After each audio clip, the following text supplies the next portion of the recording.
Brooklyn. Brooklyn. Brooklyn. First W of the year, baby. Welcome back to This or That, an NBA hoops experience. You see it. 133-121, the Brooklyn Nets take down the Charlotte Hornets. I got my notes right here. Slim's going to be joining us. The elusive Slim, the elusive 12 is going to be joining us after I break this game down, and we're going to talk about the first three games and where the Nets are at, what they need to improve on, who needs to improve, what we're doing well, and what we're doing poorly, and what I think is going to be going down for the rest of the season. So we'll start with tonight. Great showing out of the guys. Low turnover count, high rebound count, good free throws. So those are like the little menial stuff that we need to get done. Energy was high. Dinwiddie went down in the second quarter with an ankle sprain. Clax is still day-to-day. He's reportedly not playing Wednesday. And Cam Johnson got an MRI last night. Apparently it's not a contusion. It's a sprain of the calf. So he claimed that's just a yellow light. That's not a red light. That's not a green light. That's just a yellow light. So that's cool. First of all, Dorian Finney-Smith, bro. You are a dog. What an underrated pickup. I would have traded – I'll dump Spencer Dinwiddie in that trade and still take Doe. I mean, you know how I feel about Spence, but Doe's been playing great, dude. Doe's been electric on offense, hitting all these open threes. If he gets an open three, 75%, that thing's cashed. Playing great help defense, playing great on-ball defense, rebounding the ball well.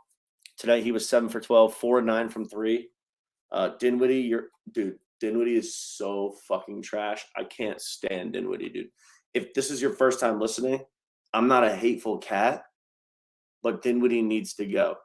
Joe Genocide, get him off the books. Cam freaking Thomas. If you are a fan of This or That, you know free CT was a movement we started last November. I'm going to talk about that with Slim when he comes on. We've been trying to free CT since before he was locked up. I've been trying to free CT since he beat KD in post-ups to 7 in practice. Yeah, I know. 33 points, 10 of 17. He got 14 free throws up, which is crazy. Those are great. It's great free throw volume. He had 15 in the fourth, and Mikal had 11 in the fourth. You're looking at Jason Tatum and Jaylen Brown in Cam and Mikal. I'm telling you. This is just a spectacular twosome. He also had 1 of 4 threes, not great, whatever. But yeah, Cam, dude, we've been looking for Cam to get burned this whole time. He's scoring so well in the system. Now, Jacques said, we're not going to isolate. We don't want to isolate. Cam's going to have to learn how to move the ball, create for others, and create for himself all in the same thing. He's doing that, no problem. Whoa, slow down, gang. If you're liking this content here, I really appreciate it if you'd like, comment, and subscribe. It's free. It takes 0 seconds. I make sure to like, comment, and subscribe to all the creators I like watching because I know it makes a huge difference for them, just like it makes for us. Stick with us. TOT Faithful, we love you guys. Please like, comment, subscribe, and check out more videos. Cam hasn't been isolating. I mean, he gets a couple ISO buckets here and there, but these are in the rhythm of our offense. These buckets are all not forced. None of these are forced. It's not like last year. Mikal Bridges, 24 points. This is the best he's looked. That fourth quarter was the best he's looked. Active hands on D, reaching in, trying to get strips, trying to get steals. He's bringing the ball up a little less than I thought he was going to. Obviously, I understand Ben's the Picklegorn, so he's going to be bringing the ball up for a majority of the game. But even in like the little semi-transition stuff, I want to see the ball in Mikal's hands a little bit more. I want to see him be a little more assertive. He said after game 2, he said, I'm letting the boys down. I'm not doing what I know how to do. I'm not being assertive enough. So I love that recognition and the acknowledgement on his end. He seemed to come out tonight with a little chip on his shoulder. He looked great. Rolls Royce, you already know my body, dude. Played decent. My stance on Royce will always be the same. If you're going to get stops and make threes, you're good on my list. Lonnie Walker, I'm going to bookmark him in with Dennis Smith. So Lonnie Walker and Dennis Smith, when I went to opening night, Lonnie got no burn. I was tight. I was happy to see Dennis get in there. Dennis was flexing. Dennis was going crazy. But I think Lonnie Walker's a huge piece for this squad. I think Lonnie Walker slipped under everybody's radar this offseason and was a phenomenal pickup. Him and Dennis Smith are both electric factories off the bench. Dennis Smith's a little bit of a better defender than him, a little more physical, a little bit more of like an energy guy. Dude, Lonnie can fill it up, though. And if you ever need to find him on the court, he got those red shoes on, so it's mad easy to find him. Lonnie can fill it up with the best of them, bro. Crazy underrated. his movement patterns too. Like I don't know. I just like the way he scores at a high level without taking too much time, without dribbling too much. Like if he's open, he missed his first 2 threes. He kept shooting. He missed a floater, and then bang, wing 3. Then he starts pouring them in a little bit. Like he just needs to keep doing his thing and not be too worried when he makes mistakes. He took a little weird ankle injury on that lob to Duran in the second quarter, but he was cool. And then he caught a weird box out from Rozier in the fourth quarter, but he was cool. Durable, love to see it. And then Duran Sharp, not a double-double, almost a double-double. In 10 minutes, he had 11 points and 8 rebounds. Duran is a beast, bro. He was on the O glass, too, all over the place. Snatch, and one. Making his free throws, which I appreciate. North Carolina homecoming game, big-time shit out of Duran. We should be having Slim join here momentarily, and we are going to speak on the first 3 games and our team's direction.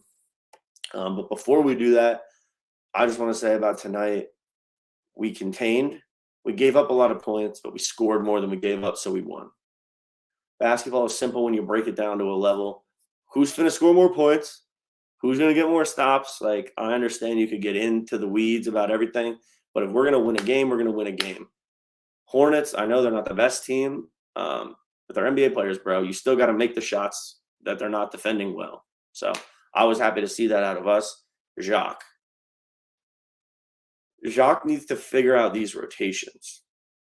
I think it has to do a lot with Spence coming off the bench. Spence needs to be the 6th man, and Cam needs to start. And like the first game of the year, Jacques was doing the offense defense with Claxton, Cam in the fourth quarter. I didn't love that. I feel like rhythm-wise, you just let the kids play. You lose, you win, you win. But Cam came out at the beginning of the fourth quarter. I was talking to a dude behind me in the seats, and I was like, yo, they're not going to put him back in? He's like, nah, that's the smart basketball call. Like, wait till 6 minutes. Buddy, we needed him. We absolutely needed him. He came in with 2 minutes left, and he tried to fill it up as much as he could, but he didn't have a great opportunity. Coaching is going to be what sets this team apart. I understand he's a rookie head coach. This is his first real year, not as an interim coach. But get a feel, bro. Like a high school coach could catch a feel with this squad. Just some of the substitutions and some of the timeout play, you could see it from my preseason reaction. I was so chapped at what's his name? Jacques Vaughn, and the way that he handled some menial situations. They aren't a huge deal, but they're needed for the team to do well. Like, we need to handle substitutions well. We need to handle rotations well. He's been doing good handling his challenges. We got a successful challenge tonight, got the rock back. That was good. And then we got a challenge in game 1, which was good as well. Got the timeout back. So that's been cool. And he is starting to start, Cam, I'll say. Like, I respect that. I know they've had a lot of ups and downs in the past. Slim is waiting for him.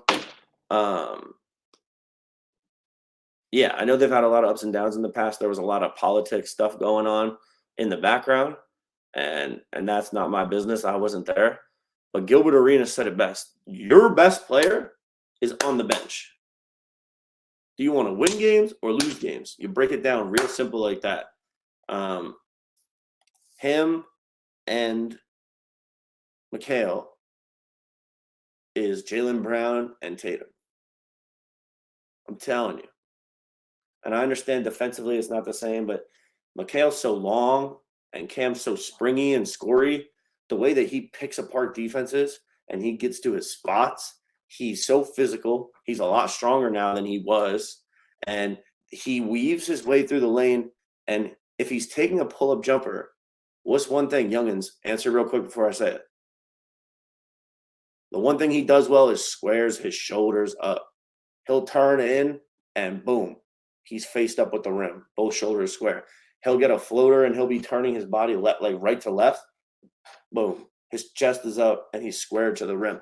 That's what an elite scorer does. It's little details like that that separate you from being a good NBA player and an elite NBA scorer. there's absolutely no reason that he shouldn't be averaging 30 points. And we said it last year. This isn't the first time. I'm going to read you guys something I screenshotted during the game. Versus Cleveland, 36 points, 31 of 21, 8 of 11 from the free throw line. Versus Dallas, 30 points, 12 of 19, 5 of 5 from the free throw line. Tonight, 33 points. I don't know what he finished. And then it was 12 of 13 from the free throw line. Dude, he's taken like 10 free throws a game, shooting 60%, averaging 32. He hasn't played 40 minutes once. So there's a lot of pieces that we need to look into. There's a lot of moves that we need to make timeline-wise. He needs to be a net. He needs to have the shield on his back. These are the kind of guys that we want on our squad. Sorry about that. Little mini rant real quick because I'm waiting for Slim, but we'll get into Hornets real quick. LaMelo didn't have a great game. I know it's 3 games after an ankle surgery, so you can't expect too much of him. Kai Jones, where you at, bro? Perk Warrior. I didn't see you out there. You're probably geeking in the bathroom. Oh, no, you're probably geeking in the porta potty in the here's 12. I just said, yo, Kai Jones, where were you tonight? You're probably geeking in the porta potty lot outside in the state parking lot. Tweaking. You ready? What's up? So, everybody, right here. welcome the GOAT, Slim 12 in the building, bro. I broke down the Nets players one by one. I was talking about Cam a lot. I was talking about the beginning of the year, and then I just went on a big Cam rant. Cam is that guy. Shout out to Cam. If you've been here, shout out to the TOT faithful. You know how we feel. But before we even get into that, let me address this real quick. Me and Twin got to chopping it up. Shout out to Twin. Would you take Kai Jones? On the Nets? I think that's a yes. Who were you talking to about that? No, you personally, would you take Kai Jones? Nah. Tweaking. I love our locker room right now. He's tough. He's a special talent. He would amp it up even more. We're not really an amped up locker room. We're like a chip on the shoulder. That's what y'all need to be, though. And then that's the problem. Even so, like I said, shout out to the TOT faithful, but we have been in notice of Cam Thomas and his potential, and we've been telling him Jacques needs to let him get the burn. As soon as Kyrie left, we got to see a little bit of it. But Brooklyn wasn't where they needed to be. Now they got Mikal Bridges, they got Cam Johnson, they have structure. Nick Claxton is doing his thing. Cam is showing you, hey, I need to start from now on. And even Gilbert Arenas has taken the time out to notice the young cat, chop it up with him. And he's telling you, start this young buck because he is one of your top scorers on the team, if not the top scorer on the team. He's a top 10 scorer on the planet right now, dude. I'll debate that with anybody, bar for bar, word for word. I know the boy can get a bucket. You know what I'm saying? So we were trying to free CT before he was even locked up. Think about that. Bro, we were trying to free him. We have a video titled Free CT. We've been trying to free Twins since he was still with Nash. Don't even play. Bro, don't play. Don't get me started on him and Nash's beef. But, like, don't play. This is what I've said. I've said it many times.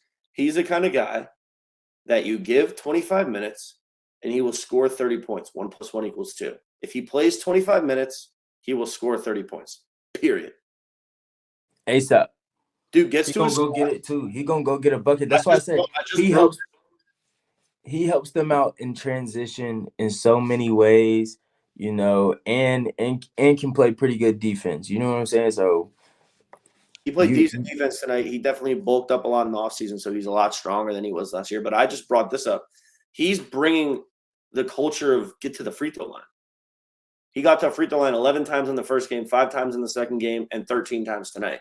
So he's getting to the line so savvy with the way he controls his body in the air. I was going to save it till you got in here to do X's and O's stuff. We're running a lot of, like, handoffs for him and getting switches.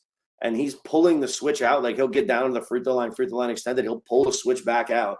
And he'll do a little hezzy. Somebody will jump. He'll rip. And he'll go. He's putting his shoulder in. Bop. Not doing like a Euro kind of thing. Like, he put his shoulder in and then just going right up around the other side. So he's drawing a lot of contact. He got 2 and1s tonight. He got an and1 or 2 in the first game, and I think he got 1 against Dallas too. He just has he has really good body control. I also mentioned earlier, obviously, 100%. how he squares his shoulders up to the cup. Elite scorers know how to square their shoulders up when their feet are jumbled around or they're moving left to right off a screen.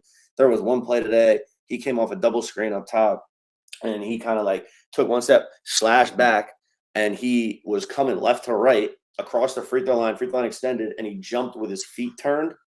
But by the time he released his jumper, he had turned in midair, and he was dead square.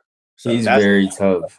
And I said this earlier, y'all were watching. That's what differentiates you from being an elite scorer in the NBA to being a good NBA player offensively.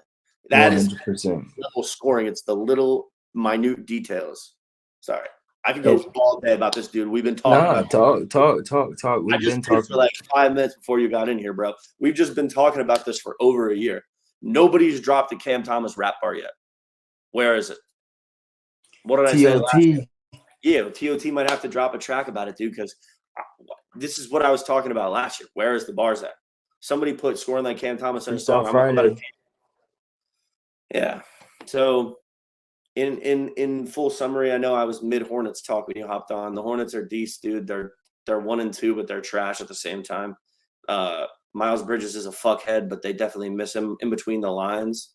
Kai Jones is a fuckhead, but they also probably miss him in between the lines. Gordon Hayward is so slow now, bro. Like he's 1 injury past being okay. He's so slow. I always love Terry Rozier. I like PJ Washington. I like PJ too. PJ played decent, bro. Terry Rozier, top 5 handle in the NBA. Scary Terry. You played him. Brandon Miller. That was our first game. Hold on. That was our first game. Scary Terry gave us like 20-something, but it felt like 40 the way that he did it because it changed the momentum in the third quarter, second quarter, third quarter. And then they ended up getting a dub, but wasn't fun. But that boy Brandon Miller is very tough. Yeah. Let's talk about the young cat.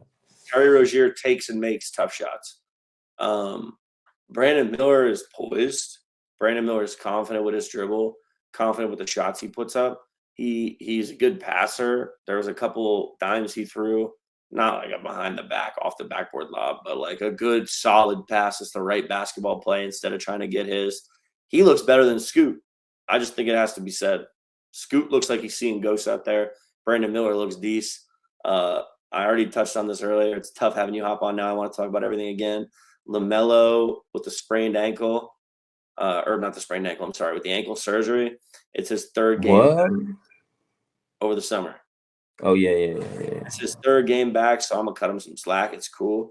But he really wasn't that assertive, not only in scoring, but in running plays. Like, he was obviously the primary ball handler, and he was doing some DHOs with maybe PJ Washington. I forget. I'm not too keen on the Hornets, but he just didn't seem even assertive in his passing. So, LaMelo, is this his 3rd year or 4th year? 3rd? I don't know. Someone's gonna have to. He came in 2020, 2021. I don't think one of them. Did he? I think LaMelo. I was watching him play against the Hawks, and I think that he's sporadic, and it needs a little bit of structure. I just think that I think Gordon Hayward is a vet, but like in regards to really being able to, help LaMelo just in regards to on and off the court, how he carries himself so that when it comes down to leading his team, he's able to really execute. He's the face over there in Charlotte, so I don't think anybody is like trying to really, be OG, in a way that, players have had Udonis Haslem or, different vets and OGs across the league, but it's a different experience. And when Gordon Hayward is really like your only vet that you can look up to in some type of way, I think that LaMelo doesn't really have that insight. So once the game starts, he's looking to do what he's always done. not only can LaMelo like facilitate and is a point guard, but I think that he's always been the first option in regards to being a scorer in regards to his entire career, even high school when he was inspired, even in Australia. I think he's always been the number one option, but has point guard esque facilitation moments. And Didn't he I play with think Scoot in high school? Scoot, who? Didn't he play with Scoot in high school? I'm not sure. Was Scoot on that team? I know Onyeka Okongwu's on that team. Some other people. Keep talking for a second. I'm gonna look this up. But I just noticed early in the quarters his movements were sporadic. He didn't have his feet set when he was getting into his shot. And that's when a lot of bricks were happening. And ultimately the Hawks' downfall was letting him get his feet set and get comfortable shooting after he was stinking it up from the three. They didn't want to close out. So as soon as it was one play, they didn't close out. He hit the shot that created that momentum that ultimately lost them the game. The Hawks got to step up on that. And I was noticing that tonight against the Minnesota Timberwolves. You said who? It was Rocket Watts. Oh, I don't know that name. Do I know that name? Probably not. But that was the dude who I was thinking of. My fault. I just got No, you sure. But LaMelo's tough. I just think he needs to slow his game down a little bit just to help really put his team in the best positions possible. Wait, I'm trying to find the picture of him. Scary Terry is tough. I like JT Thor. North. He not from the North, but he went to high school out here. Shout out to JT Thor. I like PJ. PJ's aggressive. I got one more photo for y'all before we get out of here. I screenshotted this. Brandon Miller really looked like PG. I thought this was cool. So, as you know, Dennis Smith Jr., he played on the Hornets last year. Actually, they didn't want to get rid of him. They had to get rid of him. They couldn't pay him. He had a better opportunity. But look, this is him, Gary Trent, and Derek, and they're getting after PJ Washington. Look, they're chirping. All three of them were yapping at him during a free throw. And then the next one, look, they're cracking up, all laughing on each other because they're yapping at him. I just thought that was cool. Camaraderie, team building, the guys, every single person. If you're an underdog fan, like that's why you're here at TOT, you're a fan of the underdog. The Nets are a team of underdogs with a bag of chips on their shoulder. Big time. Especially that boy CT. Especially CT. Bro, every single player on that team has a chip on their shoulder, from Dennis Smith Jr. to Cam to Clax getting taken late. He was supposed to be a higher first-round pick. To Lonnie Walker, discarded by the Lakers. Cam Johnson. Big time. Mikal has a huge chip on his shoulder. Like I said, he had 11 points in the fourth quarter. He turned up. I'm going to have to get us out of here right now. I'm going to sign off because I need to go to bed, and I can do this for the next 10 hours talking about this team, even though we've only played 3 games. I've never been this excited for a Nets team, period. Like, I was excited for the KD Kyrie stuff. Obviously, he's my favorite players before they got there, but it was a different excitement. It was like, all right, now let's go win. Instead of like, now it's like, all right, I'm a ride. I'm ready to ride with this team. I'm ready to ride for this team. I'll put my heart on my sleeve, bro, for this team. This team just has something, just a little something special to it. I could feel it. 100%. I see it as well. We appreciate, though, that you guys sticking out with us, Slim. I appreciate you coming on and chatting with me for a little bit. Do me a favor. Dig. We are going to post our game vlog and man on the street content from the Nets Cavs home opener. Dude, give that a watch. That shit's going to be hilarious. Matt was fucking blacked. I was hard. We got lost on the subway on the way home. We filmed the whole thing. Matt was 15, 20 feet from his GOAT, Evan Mobley. I was 15, 20 feet from my GOAT, Cam Thomas. So check that video out, bro. That's a banger. Check out all these post-game reactions. Every single game, though, expect a breakdown like this from me. I got a lot to say.